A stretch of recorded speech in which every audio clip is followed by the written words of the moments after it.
Another look at zooming in and out, and this time we're not just going to zoom in and out, we're going to actually zoom in and then we're going to change to what we're looking at. What I want you guys to do right now is let's go ahead and zoom in into this plant right here at the very front.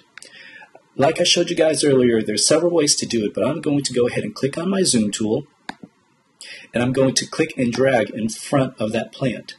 Now that's going to create a little marquee around that plant.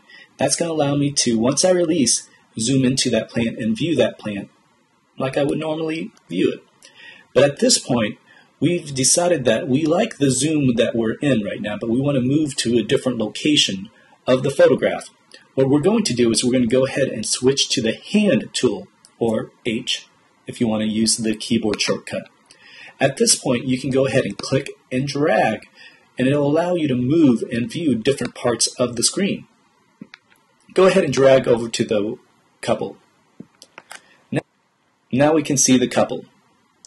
With the zoom tool or the hand tool still selected, you can actually move around, and if you look at the hand tool options, it actually allows you to see it in actual pixels, full screen, and in print screen as well. If you haven't paid attention while we were zooming in and out, though, you'll notice that there are changes made to the Navigator palette. What I want you guys to notice is that there's a red rectangle right around the couple. This is the proxy view. This displays the portion of the image that is in our work area. You can actually go into the proxy view, and when you move into the proxy view, you'll notice that there's a hand on the screen. You can click and drag that to anywhere on the screen that you want. Go ahead and try to find this area, this image right here. And again, if you still have the hand tool selected, you can move it around once you get to the position.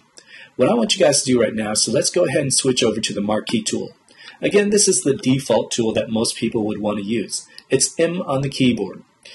If you're trying to use the marquee tool and you still want to zoom in, or if you want to move your image, you can actually hold down the space bar, and that feature will allow you to move the image.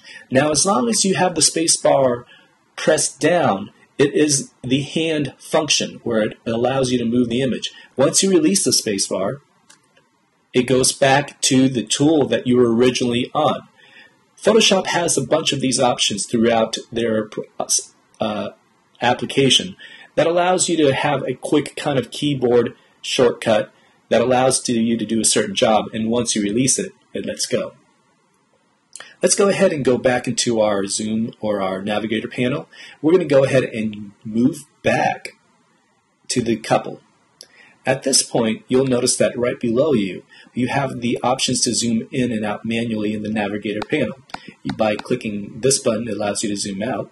And as you guys can see, the red square or the rectangle proportionally zooms in and zooms out whatever you click on.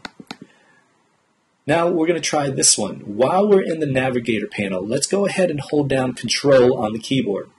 When we hold down Control on the keyboard, it converts it into a hand or a zoom tool. Now let's go ahead and zoom in and select the wedding couple.